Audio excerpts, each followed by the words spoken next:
And welcome back to the Off the Clock show. You're joined today by myself, Shawn Gervais from OrbisX, best CRM in the game, and also Marty, Mr. Marshall Hill from the Pints and Polishing podcast, as well as the coordinator for my recent order of a shit ton of products, which was awesome. So thanks for that, Marty. I appreciate you, brother.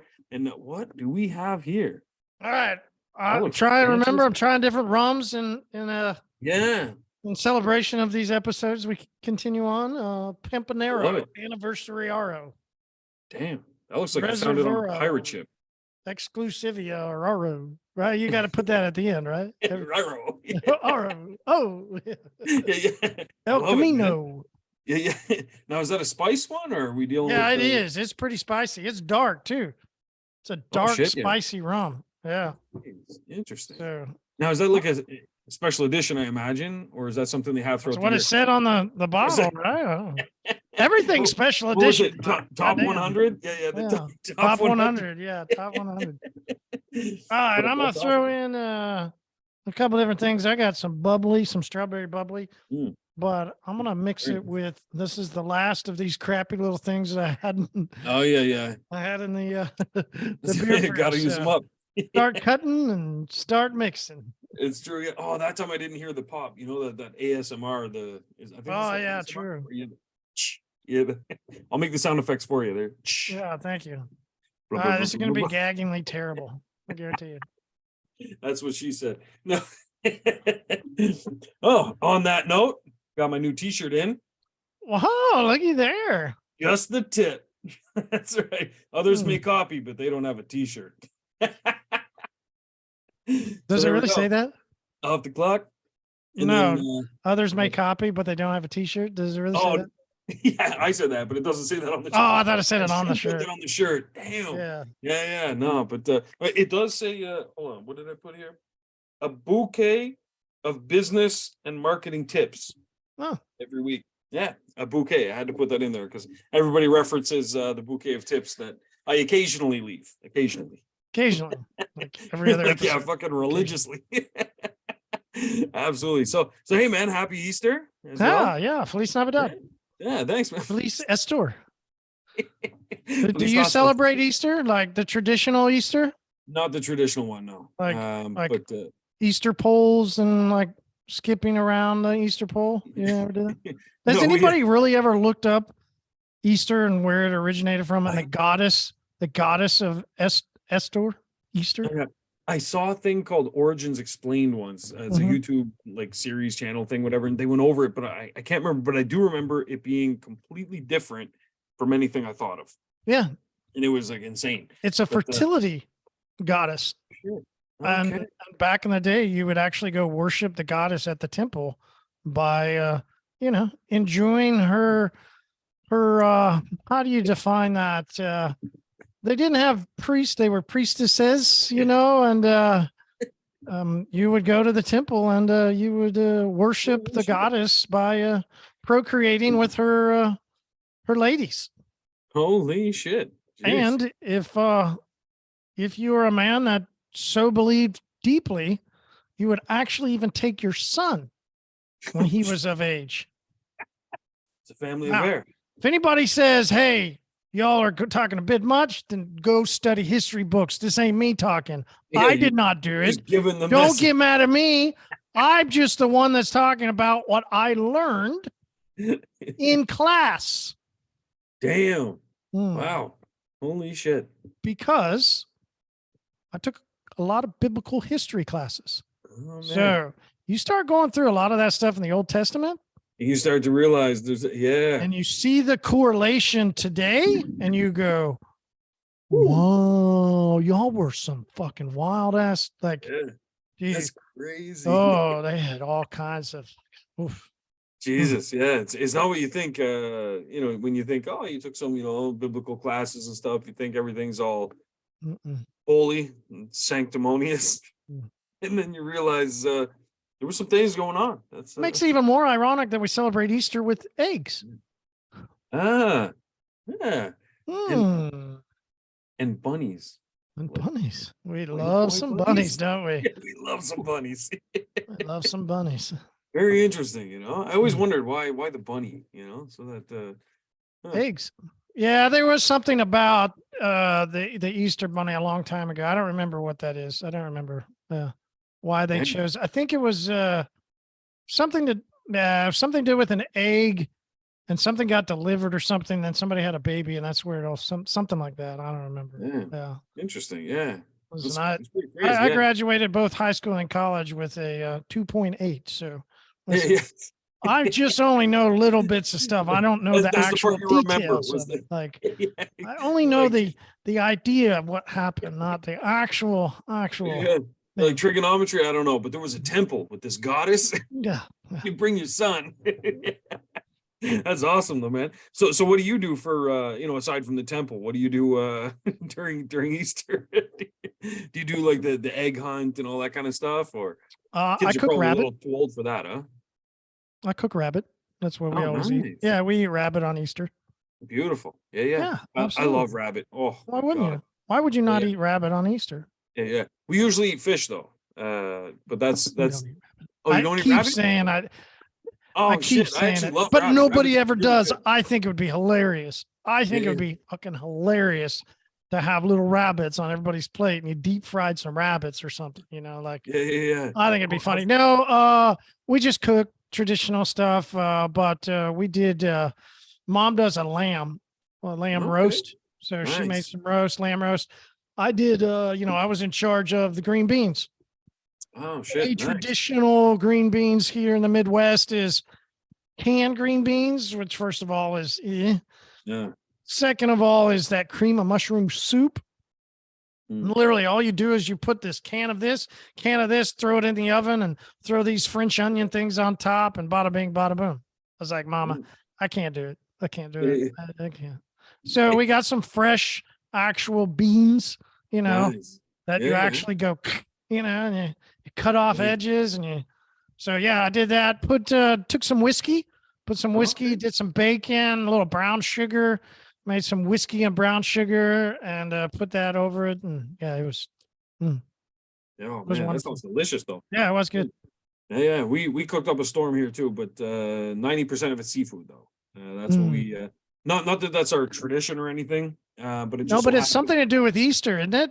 My wife talked I about think that's so. we had to have fish the other day because she's like, I always eat fish this day. I was like, okay, Yeah. So like when we were in the Caribbean, it was Fish Friday. That was the big yeah, thing. That's what makes happened. Yeah. sense. So I imagine it might be similar in Brazil, So that's a big thing there. But yeah, for us, we did seafood. It was supposed to be a nice quiet weekend, and it was for the most part, except that we had a huge ice storm here. Random. It was beautiful day, beautiful day. My daughter's biking. She's loving life. The next day, ice storm, huge ice storm, trees broken, power outages, Mm. all kinds of crazy stuff. And then the next day, beautiful weather again. This is the weirdest thing. So the funny thing is though, a lot of the people we know, they got those smart homes where you have a little card to tap to get in. They couldn't They're get not in. battery operated. It's hardwired directly in Mm. his shit. So they couldn't get in. And so some people were struggling big time. And then my brother-in-law, actually, they lost power in Montreal. Even though it's 2 hours away from our city, it had impacts here because number one, the power grid as well, but also the amount of people that switched from internet to their Wi-Fi, not their Wi-Fi, but their mobile data. It was impacting the grid. So like our internet ended up being choppy, too many connections. Sometimes the calls were just dropping, stuff like that. And a lot of people were actually fleeing the city because they had no power for several days and they were coming to Ottawa because we're right next door. So they were coming here. So my brother-in-law, same thing. They woke up, their house was freezing. One of their son's lips, he said, was just like ice blocks. So they drove down and they couldn't even get reception to call us. When they got halfway, they called and they said, I hope you guys are home. We're on our way. We just decided to pack up and we took a chance that you'd be home and let us in. I was like, yeah, of course, man. You're my wife's brother. Like, come on in. But yeah, Calvin, great guy. And but yeah, so they came over, brought the nephews and stuff. That was nice. We ended up they had their dog and stuff. So we ended up having like a full house unexpectedly, which was nice. It was supposed to be just a nice quiet weekend, and then they came by, so that was awesome. So cooked up a storm. Yeah, it was nice. But usually we do just fish, but this time I did, crab, lobster, and fish. So I did the whole just kill the whole ocean. Basically. Sounds Oh, amazing. it was delicious. Yeah, me, I like to like butterfly my lobster tails and stuff. Oh, it was so good. All right. So I heard something about crab the other day that, Oh no. geez, I'd have to go. Hope it I'd was have to go good. back and find the message because all brutally, I think it's Atlantic is what you're. What's in Alaska? They have crab there too. Oh, I know they do. I'm just Big trying to ones. remember what ocean. There, I've Oh, got the a ocean. buddy that lives up in Alaska. He left here about 5 years ago or so because he said, "I've always wanted to live in Alaska." Wow, that's amazing. That, Just out of the exactly. blue. So we Just- said, "Well, that's amazing. Why the hell would you want to live in Alaska?" Yeah, Like, just always have. Like, he loves the wilderness. He loves to man. be out in nothing. Like, I was thinking it must have been a chick. Like that's the only thing. no, yeah, no, I wasn't. And let's see. I actually, the first couple years that he moved up there, I think I've told you about it. He was sending these giant crab legs, right? I think Did so. I ever Yeah, tell you about those? Those big the giant crab legs. massive So ones. Yeah. yeah, so I was talking with him the other day. He said that crab up there has literally disappeared. They started doing studies and found they were gone, extremely low numbers. So Wow. to keep from going extinct, they basically shut down crab season. It was overfished and all that stuff. So basically disappearing. Let's see what he said. If you find some, make sure that they are Atlantic. If anything from up there in the Bering Seas for the past 2 years, they haven't been able to fish. So Oh, neat. if it comes from up there, he goes, it's 2 years old. Don't eat it. Oh shit. Yeah. So you better get crab out of the Atlantic, and you shouldn't be getting any crab from the Bering Seas. Wow, that's crazy. Overfished and just disappearing. Overfished, yeah. It doesn't take much, disrupt an ecosystem. Like same thing in the Caribbean. They were telling us because we go out fishing all the time for different things. We go out with people and they would get lobster. And there was a rule though. It was never in a month that ends in R. That was the rule that we had down there. So you couldn't. It was illegal to fish. Certain animals, certain fish, and crustaceans. I guess that would be crustaceans like lobster and stuff like that. Yeah, it was any month that ends in R. It was basically off limits. So if you go to the restaurants and stuff, there was some months you just wouldn't find anything that you wanted. But yeah, it was that kind of thing. And then we got the lionfish that came in, and it was just decimating fucking everything. Those things, they reproduce like crazy. No predators. They'll kill a whole coral reef in like 2 weeks. It's insane. Yeah, but those are those ones. Do you remember Deuce Bigelow, the movie? And he was like house sitting this guy's place, and there was a little fish that he ended up putting in the blender by mistake, but he was in the aquarium. That's a lionfish. It's got like the black and white, and it's got the little tentacles that are poisonous. Yeah, so really tasty though. And the government's encouraging everyone like go out there fish. The government will pay you to catch them because it'll help reduce their population, but dangerous. You know what I mean? They're poisonous. Not poisonous to eat, but poisonous when they're alive, they can kill you for sure. But yeah, that's crazy about the crab though. Jeez. Yeah, we usually don't eat the like the king crab stuff that comes from up north, just because the conditions that those workers have to go through, man, it's brutal. Like it's gone months at a time, very dangerous. Some people don't make it back. It's and so we don't bother with that. We usually do the snow crab, or the Jonas one. We do that one a lot too. I think the Jonas comes from the Caribbean side, but definitely either there or Atlantic. I'm not sure which one, but those ones are pretty cheap. It's like the cheaper of the crabs. Not much on them though, so it's usually just the tiny little, the claws. No. So I've been making some more phone calls lately. It's been a lot of fun. So shout out to all the different people that I've reached out to and talked, and they've gone, hey, so we also listen to the OrbisX show that you guys do. And wicked, yeah. I've that's seen a that lot of too. I've seen fun some of them posting in the hyperClean group, and they were like, really awesome to get a phone call from Marty directly, So yeah, man, that's pretty awesome. And specifically to Alex, man. Alex, thank you so much for your words and a little discussion we had. If you'll remember, Shawn, there was an episode you and I did where we were talking. He had to kind of remind me because I didn't fully remember it, but once he reminded me, I was like, oh yeah, I remember, because you had somebody that asked a question. It was about pay, and this guy was doing 20% pay, and I said, hey, you really need to be this is idiot. This isn't, it's not going to make it. Like, you really need to get that up there 40, 50%. And he goes, that guy was me. I was like, hell yeah, man. Like, so I really told him, thank you for not just taking it. Like, if you really had a question and didn't understand why I would say that, man, thank you so much for being, I don't really mean to say it this way, but kind of being man enough, kind of like saying, hey, explain it to me. It wasn't combative. We weren't fighting, but it still took somebody with some guts and some balls to go like, hey man, that was me. So can you talk about that a little bit more? Cause I'd like to know what you meant. I was like, sweet. Like, I like it. Yeah. Right on, man. And that's the only way to get better in this industry. Exactly. Anything in life really is. And that's the thing, is a lot of the stuff we talk about. Sometimes, like, I've had people message me, after, sometimes they're like, oh geez, I felt like, I was doing that exact thing you guys said is stupid. And now I feel I'm like, man, don't feel stupid. Everyone's situation is different. We put out things that are very helpful and in the right way based on things we've seen. But sometimes if you're not sure about something, definitely reach out. Like, Marty, you're always available. People can reach out to you, and myself as well. No, don't say that. Don't say that. No. For the right things.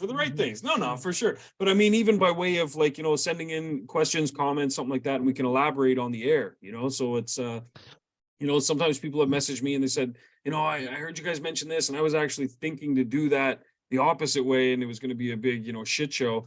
Could you, like, talk about it on the air? And those are things that we bring up and we talk about them. We say, like, here's why we think that way, or something like that. Because look, I mean, I drop the occasional tip, and Marty's dropping so many tips around here that, sometimes they need clarification. So that's that's where it's okay to ask. But no, hats off to Alex, man, for sure. Yeah, no, that takes some stones, I think, for, approaching somebody and saying, like, hey, can you explain this to me? A lot of people don't do that, but it's the only way to get better at something, is to seek guidance and mentorship in some capacity, and fuck, we do it every day. I'm sure, like, I do it every day. I ask people things. I have mentors. I go to Google. I, search things up. I read a lot of books. I was just reading this one, by the way, Rework, highly recommended. Yeah, it's important to keep your knowledge going and ask questions. That's a key thing. So that's not a tip. That's just me giving some advice today. So no.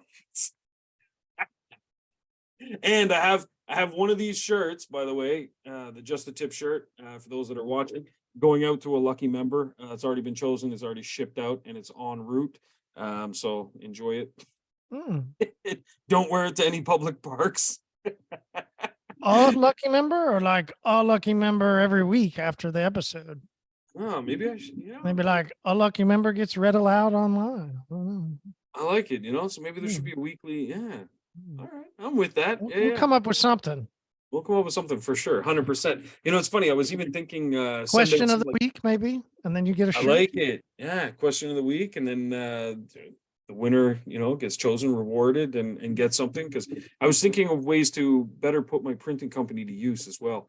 Like, I just sent out a member like making shirts with peaches.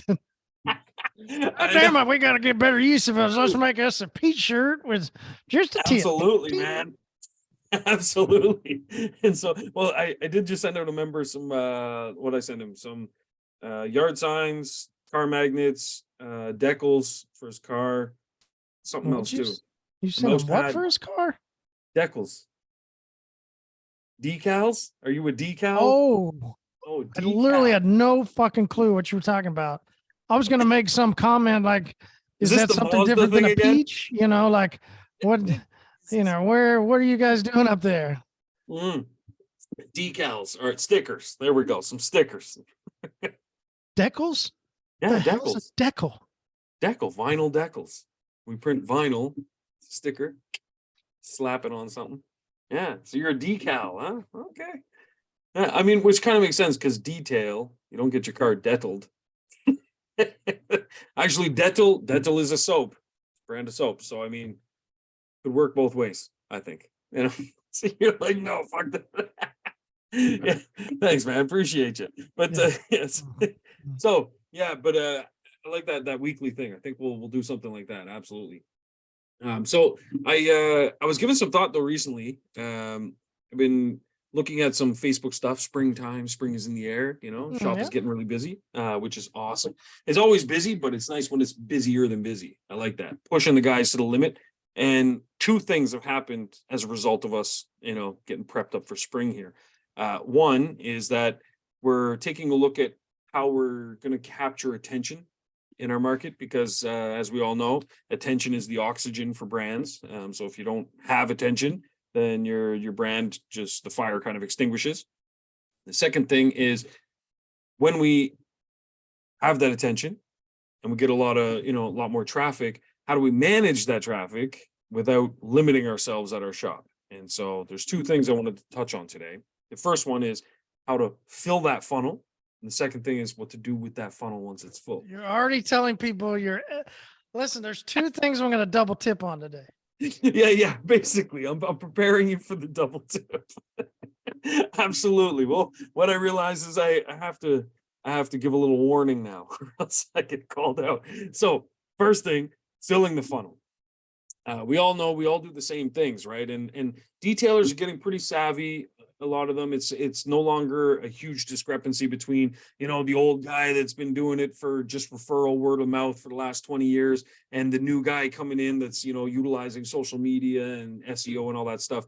There's less of a divide between the two groups. A lot of people are getting very organized. They have businesses running. They have a Google My Business listing. They're getting reviews.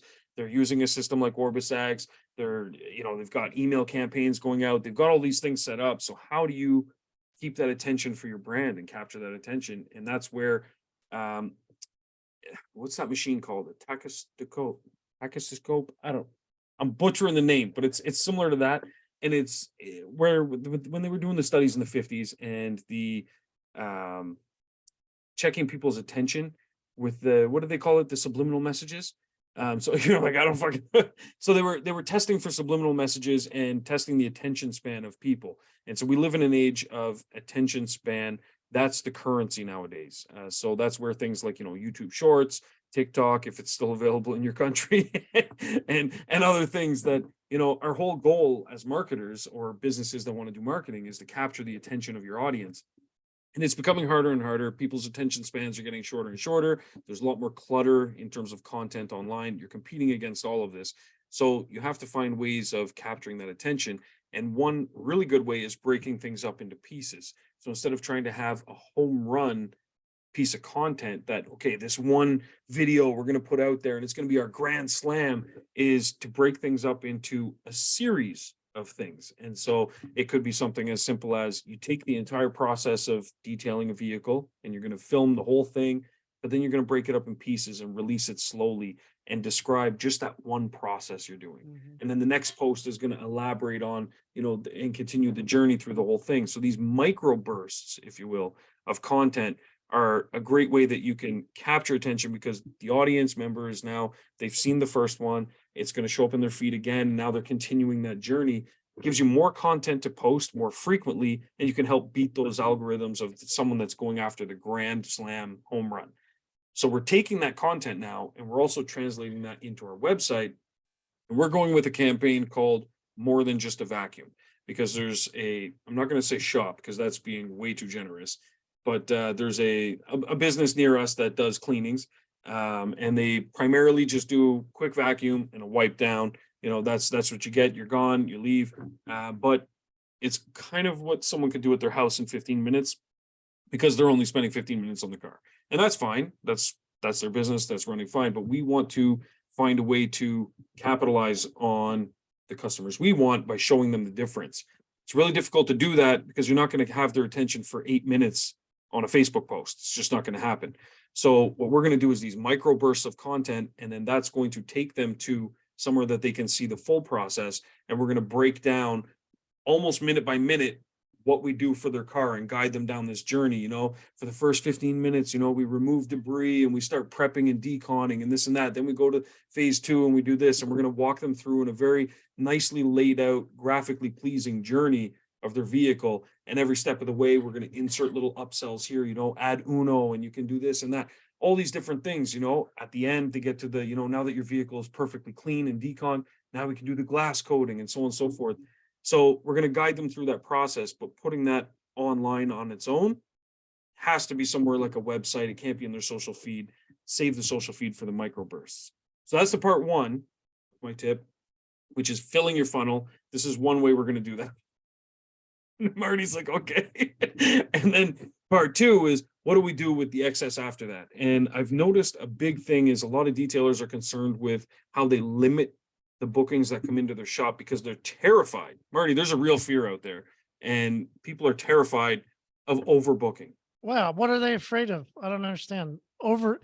They're afraid of There's overbooking, like they don't want to do too much work, like absolutely. They don't want to too double book. much. They don't Oh, want to that's double too book. much. Yep. They don't want to double book. And Oh, it's, double book or overbook? I would say they're one and the same, but they don't want to double book appointments. So 2 appointments at 9 a.m. kind of thing. What does right? it mean? Like they can't stay later than 6 o'clock to get something done? Is that what you mean? Like, It sounds like it, because hmm, in some scenarios I understand where, 2 bookings, if you're mobile, they're opposite ends of the city, that can be a problem if you're one person, right? Of course. But there's a lot of guys I've seen that they have shops, and I've just seen it throughout the whole industry. Someone has a shop and they're terrified of, oh my God, I'm gonna have 2 people show up at 9 a.m. What am I gonna do? And for me, I'm looking at that and I'm like, that's not a problem. you work harder? You work harder, you work exactly, and you take the car Speed for a up a little longer period bit. of time, and you do both vehicles, and then they pick them up, because the reality is that the You fear. mean like they're death defy? Like you're serious here? Oh, I'm Like dead serious. they're like They are they're dead afraid. Like, what am I gonna do? I got 2 dead afraid. cars. Like they don't. Dead afraid. Yeah. See, I think what's happened is the term overbooking, they've heard it so many times from other detailers to say, oh, make sure you don't overbook, or maybe customers, are kind of dictating their schedule in a way. And what you need to remember is that you're the business owner, it's your calendar, it's your schedule. And so, like at our shop, for example, we welcome almost anything. And what we do is we figure it out. We have enough staff to get stuff done, and they just bust their ass. If we end up having more cars than normal that day, that's what happens. They bust their ass, we get them all done. But we don't put ourselves in predicaments where, we tell the customer like, oh yeah, it should be done in an hour and a half. I've literally seen people telling customers that we detail a car inside and out with our team in approximately an hour and 6 minutes. We've got it nailed down to that time frame. We don't tell the customer their car is going to be ready in an hour and 6 minutes. There's no way. We tell them we need your vehicle for at least 4 hours. They drop their vehicle off. They get happy when we call them ahead of time. We're like, hey, it's only been 2.5 hours. Your car's ready. They're happy, But the thing is, we'll take as much work as we can, because reality is, if you're getting booked up that much that it's that big of an actual problem, time to hire more people, because clearly you can pull in the jobs, but it's a genuine fear I've seen out there where people are scared of that. But my fear is the opposite. I would be terrified that I would be losing jobs, and they're not going to call you and tell you, oh, hey, by the way, I was going to book, but I see you have no availability. So what do I do? They're not going to call you. They're going to somewhere else, and they might stumble upon some guy who's got a website and unfortunately isn't even set up yet with OrbisX, and he doesn't have any schedule posted. He's just got a phone number. They're going to call that guy and he's going to be like, yeah, sure, I could take you tomorrow.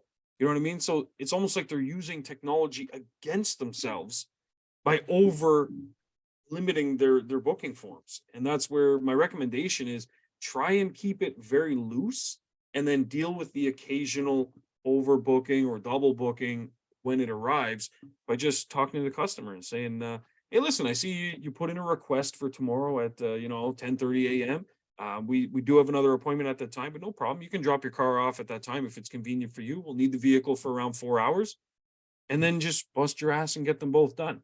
Or if you can't do that, say, hey, we have a booking at 10:30. If that's still convenient to drop it off, no problem. We'll have the car ready by 1 p.m. or 2 p.m. or something like that. But just a quick conversation with the customer, but at least you have the lead, versus if he goes to your thing and he's like, oh shit, there's no availability till fucking June. You know what I mean? And then he's gone. He's off somewhere else. He's not gonna just like wait around for you to be available. And I think it's a fear. So at our shop, we always are a little more relaxed with the bookings. And when it's times where we know we're going to be a little bit more busy, we relax those limits even more, because we know that right now everyone's going to be looking to get their car cleaned during spring and summer. So we relax the limits even more, and we say, okay, we're just going to hire more people. It'll be a piece of cake. You know what I mean? So that's how we deal with it. So anyway, that's the end of my bouquet here. All right. So that's what we're doing. So 1 is micro content to bring people in. 2 is we relax our booking limitations so that we don't miss out, because we have a fear of missing out on the leads versus, dealing with like overbook, double book. That's a beautiful problem to have, because it's not a booking, it's a booking request. They've requested our services. So, all right. Now you're like, he's not done yet. I'm done now. Yeah. Are you sure? You sure you're done? I'm not sure, but probably. To be determined. TBD, baby. Yeah. Yeah.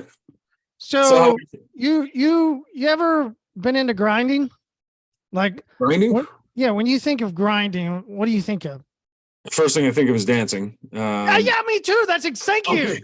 I have that written down. Right? Like I think grinding, and I go, fuck yeah. Like I used to love to do some grinding, right? Like I was that traditional white guy that couldn't dance. Yeah. Right?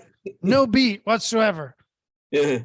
Give me a booty shaking song. Give me, Baby Got Back. Give me something like that where I just got to stand there, put my hands up like this, and they're just going to grind on me. I'm going to flip them around and do like, you remember that back in the day, like 7th grade, high school type, where you sit there like you're humping on the dance floor. You're just of course. Like this is dancing. Like, yeah, I'm in. That's still my weekends, but okay. Yeah.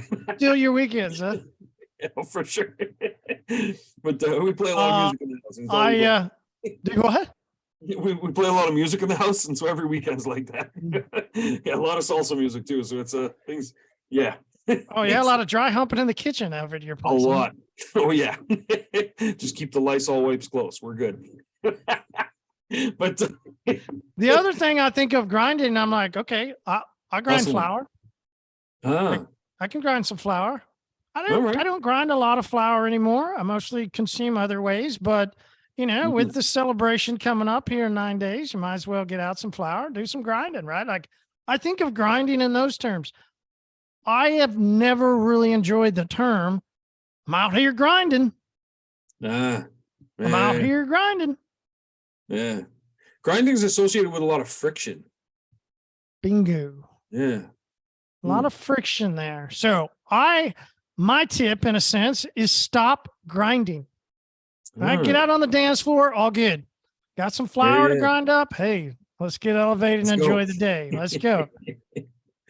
But stop being out there grinding, right? I use the word, and the word I like is climbing. You're grinding and I'm climbing. Who's going to get there faster? The climber every time. There you go. Hey, I didn't know we were in a race. Oh, it's a race. What kind of race is it? The one I'm going to finish. Yeah, it's a race for all of us because it's a game. We're all in a game. We're all playing. It is a race. It's true, whether you want to or not. Yeah, exactly. You know when the race is over? When the race is over, right? Yeah. And you'll know. Exactly. So if you're grinding the entire time and somebody else is climbing, how's their race? Where's their race going to end? Where's their finale? And you're out here grinding. Grinder, that's for sure. Yeah, it's not in the grinder. I hear this a lot, and it was actually in the OrbisX group, and there was a guy. I said, "Hey, do you listen to the episode?" And he goes, "Yeah, can't wait to hear it." Great. We're going to talk about some grinding, and it ain't about going to Broke Grinder Mountain, right? Like it ain't the way to do it.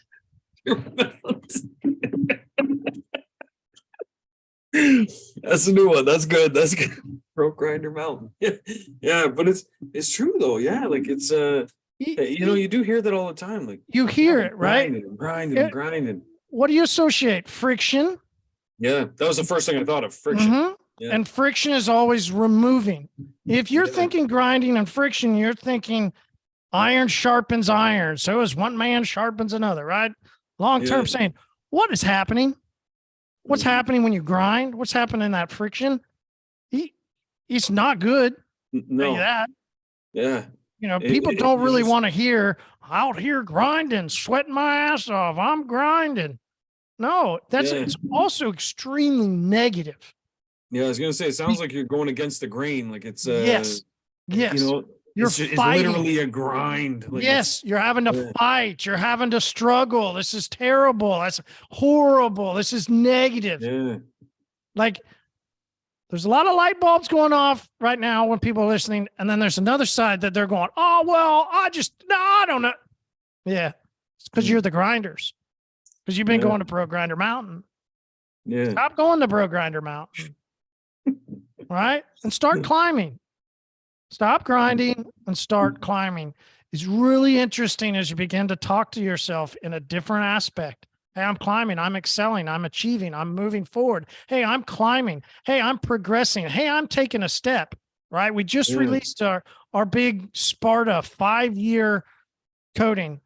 And in the entry videos, it was another step forward, right? Yeah. This wasn't a game changing. Oh, no, we're climbing. We're taking Yeah. another step forward. We are progressing. Those Mhm. inside a community, we're climbing. We're not Yeah. grinders. Everybody else can go to Brokeback Mountain. Yeah. Yeah, there on the dance floor, Shawn. Shawn's gonna Yeah, be dancing. grinding it up, baby. Grinding Is there it any up. more room in those jeans? Jeez. Absolutely. But it makes a lot of sense though. And to bring up that book again. So the title of this book, Rework, there's so many books out there that they emphasize things like work harder, work longer, basically just grind. You got to be grinding every day. You're grinding. I see a lot of the big time celeb kind of spokespeople type things, like the Grant Cardones and Gary V's and stuff, and it's just work your ass off, work your ass off, work your ass off. But my big thing that I've been on the last like 6-7 years has just been, how do I rework, just like in this book, like how do I restructure the way I do work, because I don't want to grind. I don't want to just keep fuck, it's Monday again, back to the grind, and work my ass off. And that's where, when you start to look at things, and that's where the benefits of, setting up a system like OrbisX, where it can help you get away from the grind. You're not going to have to do a lot of that shit anymore. The CRM is going to handle it for you using great products like hyperClean. You're going to be able to apply things a lot easier and now even longer because you're taking steps forward, right? Yeah. And so by doing all of these kinds of things, you put all the pieces together and now you're reworking the way that you're doing your grind, right? And it's no longer a grind. It starts to become fun. You look Exactly. forward to Mondays. You're Becomes amped life. up. Yes, exactly. And a good life, and then just Mhm. like we were talking about before the episode, you look down at your calendar and you're like, holy shit, Exactly. 4 months have passed by and I didn't even realize. You're like, Yeah. man, because you're not grinding. When you're grinding, it's Thursday, it's Friday, all these things. When it's just your way of life and things are moving smoothly, you don't notice how far you've actually traveled. Mhm. It's only when you're grinding and you hear the brakes squealing. That's Yeah. when, Great way Yeah. of thinking about it. Great way of Yeah. thinking about it. So, the other way to think too is, do you remember when you first started to learn how to swim? Did you go to like Yeah. a school, or did you have somebody teach you, or did your grandfather throw you into the My water and you were? My Yeah. father threw me into the river, the Uh-huh. Ottawa River. Yeah. And Yeah. I started to sink. And my mother started freaking out and she came running down and my dad said, don't worry, he's been swimming before he got here. He said, he'll be fine. And I was, and I'm an exceptional swimmer now. Exceptional. And I went through, did the whole lifeguard thing and everything as well. But I'll never forget that day. And I don't remember being scared, which is a weird thing. Like I do remember a lot of moments when I was a kid, and I don't remember being scared to learn how to swim, but I'm sure it was challenging. I don't know how this will relate. I'll let you fill in that part, but I was just tossed in basically, and he was like, "You'll figure it out." But I think most people can think back to when they learned and what that was like. As you learned to swim and you finally stop freaking out, right? You begin the very first skill that they teach you is to tread water, right? Treading seems, above, I'm just above, I'm treading water. Treading Yeah. water seems fun for Yeah. a little bit. You don't want to still Until be you're not going anywhere. bingo. Yeah. Treading gets very boring because you're never going anywhere. You're not actually swimming. You're never progressing. You're just treading water. You're spending a lot of energy and you'll get tired, and people eventually die if you never make it somewhere to a place. You can only tread water for a certain amount of time, and they'll teach you that. Yeah. So you have to go somewhere. You if got to you go want to survive. somewhere. That's it. You'll only grind Yeah. for a certain period of time. You'll only tread water And then for you're a gonna be at the certain bottom. period of time, right? Yeah. So if you Yeah. really want to progress in your business, listen, Tom.